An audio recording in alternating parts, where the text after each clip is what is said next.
लोकतांत्रिक प्रणाली की बात कर रहे थे संजीव।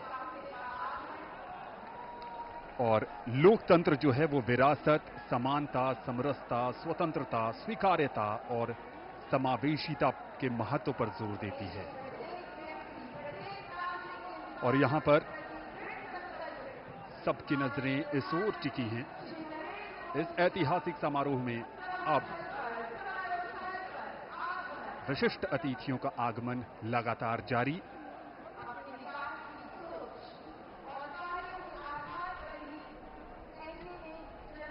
दुनिया के सबसे बड़े लोकतंत्र भारत और सबसे बड़े लोकतंत्र के नवनिर्वाचित प्रधानमंत्री सबसे बड़ी लोकतांत्रिक प्रक्रिया से गुजरकर लगातार तीसरी बार प्रधानमंत्री के तौर पर शपथ लेने के लिए पधार रहे हैं राष्ट्रपति भवन के प्रांगण में। उत्तर प्रदेश के वाराणसी से बतौर सांसद तीसरी बार चुनकर आए हैं। देशवासियों का अटूट भरोसा, अपार जन समर्थन, आत्मीय स्नेह है और पिछले 10 वर्षों में नरेंद्र मोदी ने अपने कुशल और बेहतरीन नेतृत्व से ये दिखाया है कि ये देश कैसे प्रगति के पथ पर उड़ान भर रहा है। समाज के कमजोर तबके से लेकर हर वर्ग की आकांक्षाओं को पूरा करने का काम किया है प्रधानमंत्री नरेंद्र मोदी के नेतृत्व में भारत सरकार ने, एक बार फिर नई उम्मीद के साथ। शब्दों में अब क्या कहें, जो उत्साह है आप उनका स्वयं अनुभव करिए।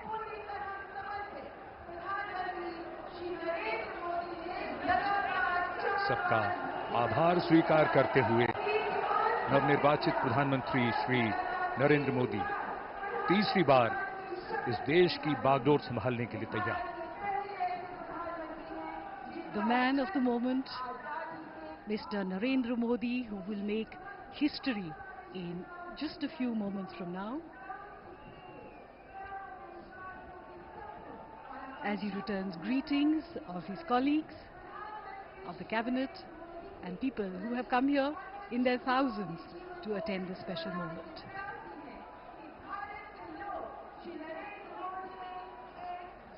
और अब हम सब प्रतीक्षा कर रहे हैं माननीय राष्ट्रपति महोदया के शुभागमन की। कुछ ही देर में वे यहां आएंगी और शपथ ग्रहण समारोह प्रारंभ होगा। समारोह स्थल पर माननीय राष्ट्रपति महोदया के आगमन पर राष्ट्रीय गान बजाया जाएगा। शपथ ग्रहण समारोह की समाप्ति पर भी राष्ट्रगान बजाया जाएगा। माननीय प्रधानमंत्री जी के चेहरे पर वही चमक, उत्साह, उमंग, आशा की वो किरण जिसपे 140 करोड़ देशवासियों की आशाएं, उम्मीद टिकी है। नए भारत का सृजन करने वाले, देश को अंतर्राष्ट्रीय स्तर पर चमचमाते हुए सितारे की तरह अंकित करने वाले माननीय प्रधानमंत्री जी कुछ ही देर में तीसरी बार शपथ ग्रहण करेंगे। जोरदार तरीके से अभिवादन हो रहा है यहां नवनिर्वाचित प्रधानमंत्री का। एक अजब जोश, उमंग, उत्साह, 10,000 से अधिक मेहमान और आगमन देश के माननीय उपराष्ट्रपति श्री जगदीप धनखड़ और उनकी पत्नी डॉक्टर सुदेश धनखड़ का।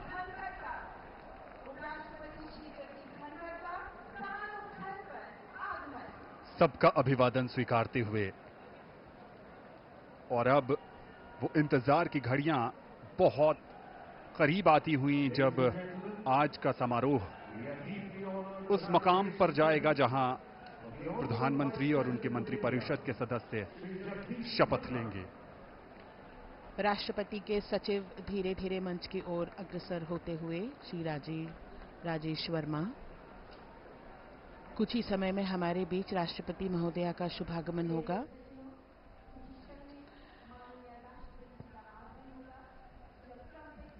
माननीय उपराष्ट्रपति महोदय सभी का अभिवादन स्वीकार करते हुए अपना स्थान ग्रहण करते हुए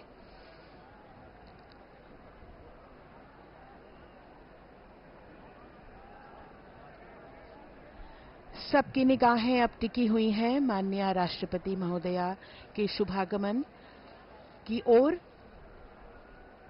मंच पर विराजमान सभी विशिष्ट अतिथिगण, माननीय प्रधानमंत्री जी अपने चिर परिचित अंदाज में आंखों में चमक, उत्साह और सभी देशवासियों की उम्मीदों पर खरा उतरने का एक विश्वास लिए हुए माननीय प्रधानमंत्री जी मंच पर विराजमान हैं। माननीय उपराष्ट्रपति महोदय, हम सब प्रतीक्षा कर रहे हैं राष्ट्रपति महोदया के शुभागमन की। आपके चेहरे का तेज आपकी आंतरिक शक्ति का भी द्योतक होता है। इन बातों को सिर्फ कहा ही नहीं बल्कि हम देख भी सकते हैं। आज देश के लिए बड़ा ही महत्वपूर्ण क्षण, जब नई सरकार का गठन हो रहा है और कुछ ही देर में यहां शपथ ग्रहण समारोह शुरू होगा। तो तीसरी बार ये आयोजन अपने आप में कई कहानियों को समेटे हुए है। एक तरफ विदेशी मेहमान भारत जो अतिथि देवो भवः और वसुधैव कुटुंबकम का प्रसारक रहा है, उसके तहत अतिथियों का स्वागत, सत्कार, अभिनंदन हमारी परंपरा है, हमारे संस्कार हैं। और दूसरी तरफ इसमें लोकतंत्र के सच्चे प्रहरी के रूप में देशवासी भी हिस्सा ले रहे हैं, इस ऐतिहासिक लम्हे का साक्षी बन रहे हैं। भारत के मुख्य न्यायाधीश लोगों से मिलते हुए। The forecourt of Rashtrapati Bhavan has borne witness to the triumphs and trials of the Indian nation, and as we witness yet another chapter in its storied history, let us remember the values of unity, diversity, and democracy that unite us as a nation. Here at the heart of India's democratic machinery, the parliamentary system of governance is in full swing. With its roots deeply embedded in the Constitution, and this system has been the cornerstone of India's governance since independence. Eminent leaders who have taken this Smriti Irani sharing a laugh.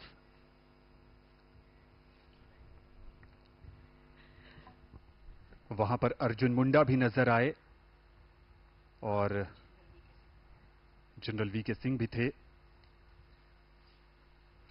Chirag Paswan जो बिहार के हाजीपुर से चुनकर आए हैं, लोक जनशक्ति party Ramvilas का प्रतिनिधित्व करते हैं और इनके पिता रामविलास पासवान भारत की कई सरकारों में महत्वपूर्ण मंत्रालय में अपनी महत्वपूर्ण भूमिका निभा चुके हैं।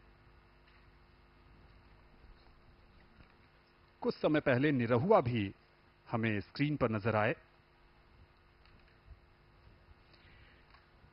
जैसा कि हम सब जानते हैं, प्रधानमंत्री मोदी जो नवनिर्वाचित प्रधानमंत्री हैं, तीसरी बार लगातार शपथ लेंगे। ये निरहुआ जिनका भी जिक्र कर रहे थे, आनंद, और साथ में संजीव मनोज तिवारी भी, मनोज तिवारी हैं जी, दिल्ली से जीते हैं सांसद। तो ये बात अपने आप में इसको समझना, इसकी गंभीरता को भी महसूस करना चाहिए। लगातार तीसरी बार इसके पीछे जो प्रयास है, इसके पीछे जो लगातार कार्य किया गया है, ये उसका परिणाम है। ये एक बार में और यूं ही नहीं होता, इसके लिए सतत प्रयास करना पड़ता है, कुछ नए तरीके से सोचना पड़ता है। सबका साथ, सबका विकास, सबका विश्वास और सबका प्रयास, ये वो आदर्श वाक्य जिसने सबको जोड़ा है। और इस समय पर्दे पर पवन कल्याण, जिनके लिए प्रधानमंत्री ने अभी कहा था कि ये हवा का झोंका नहीं बल्कि तूफान है। जी हां, दक्षिण भारत में राजनीति का एक उभरता हुआ चेहरा पवन कल्याण। और यहां पर जो भी लोग आए हैं इस ऐतिहासिक समारोह का साक्षी बनने, उनके मन में उत्साह है, क्योंकि वो नए भारत के नवनिर्माण के जो शिल्पी हैं प्रधानमंत्री नरेंद्र मोदी, ये उस भारत का हिस्सा हैं जो उम्मीदों का भारत है, जो संभावनाओं को संभव करने का भारत है। ये मंच का वो हिस्सा है जहां पर ऐसा माना जा रहा है कि जो मंत्रिपरिषद में शामिल होंगे लोग, वो बैठे हैं।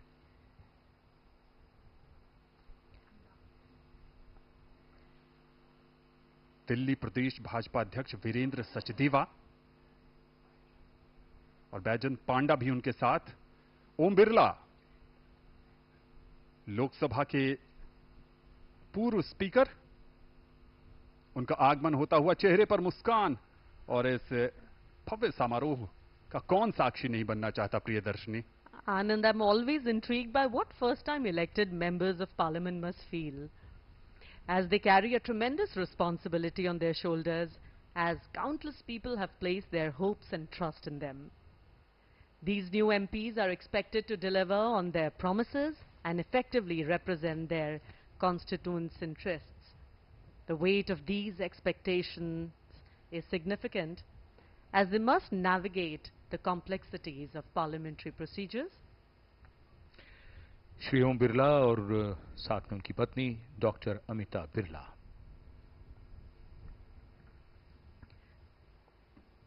So I was talking about parliamentary procedures which they must follow while staying true to the needs and aspirations of the people who elected them.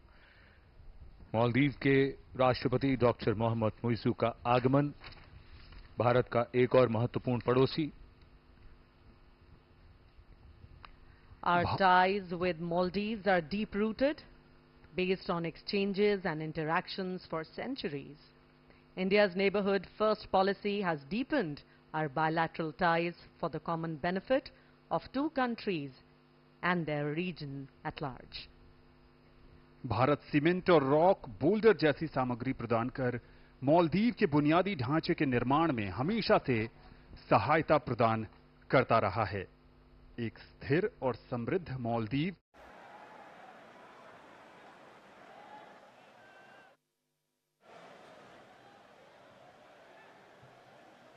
मंत्री श्री नरेंद्र दामोदर दास मोदी,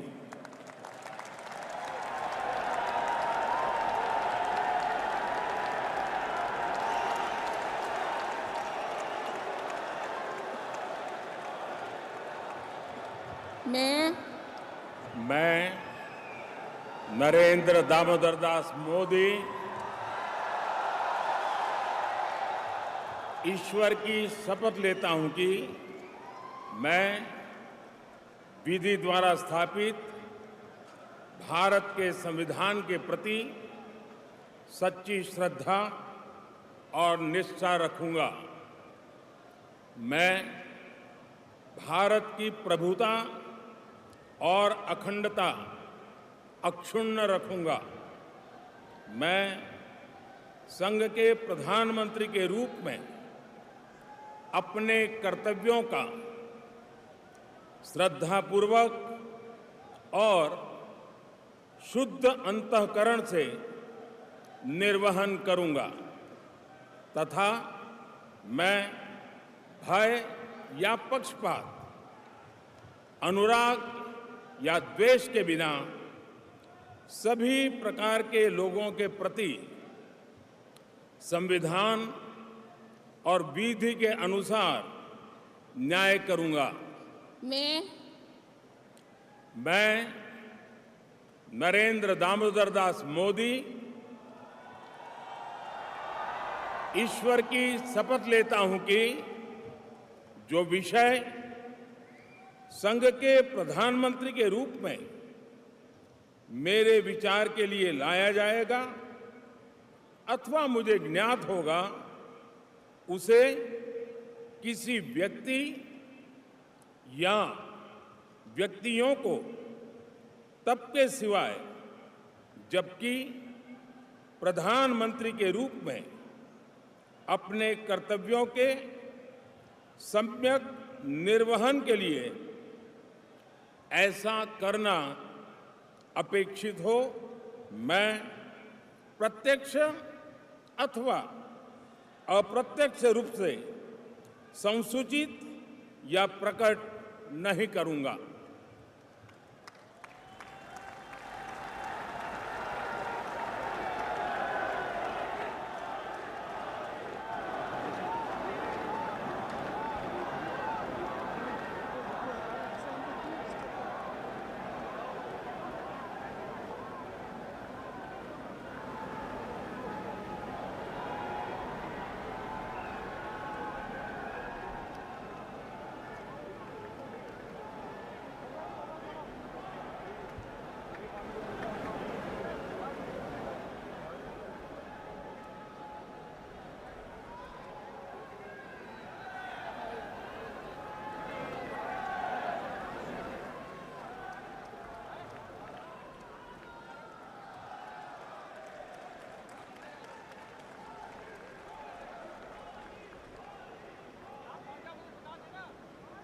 कैबिनेट मंत्री श्री राजनाथ सिंह,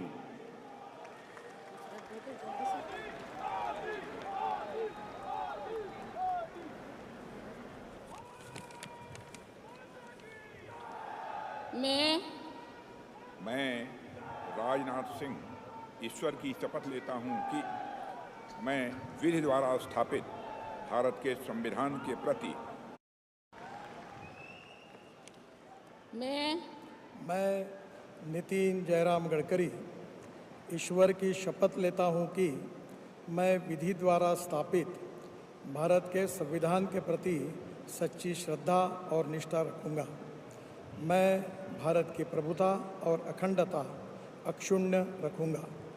मैं संघ के मंत्री के रूप में अपने कर्तव्यों का श्रद्धापूर्वक और शुद्ध अंतःकरण से निर्वहन करूंगा तथा मैं भय या पक्षपात, अनुराग या द्वेष के बिना सभी प्रकार के लोगों के प्रति संविधान और विधि के अनुसार न्याय करूंगा।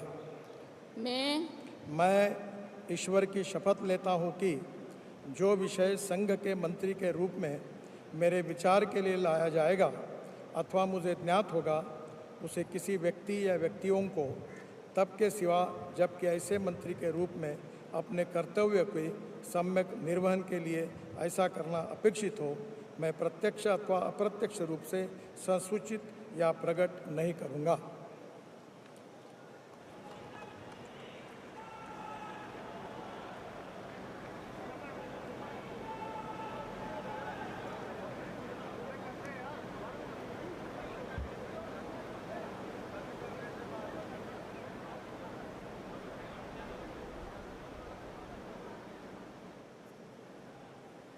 नमस्कार। बहुत बहुत बधाई। Thank you.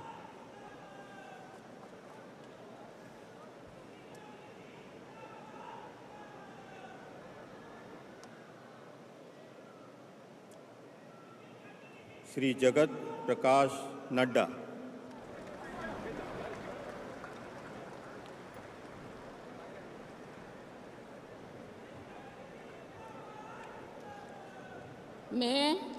मैं जगत प्रकाश नड्डा ईश्वर की शपथ लेता हूं कि मैं विधि द्वारा स्थापित भारत के संविधान के प्रति सच्ची श्रद्धा और निष्ठा रखूंगा।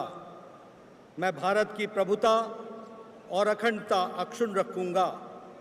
मैं संघ के मंत्री के रूप में अपने कर्तव्यों का श्रद्धापूर्वक और शुद्ध अंतःकरण से निर्वहन करूंगा तथा मैं भय या पक्षपात, अनुराग या द्वेष के बिना सभी प्रकार के लोगों के प्रति संविधान और विधि के अनुसार न्याय करूंगा।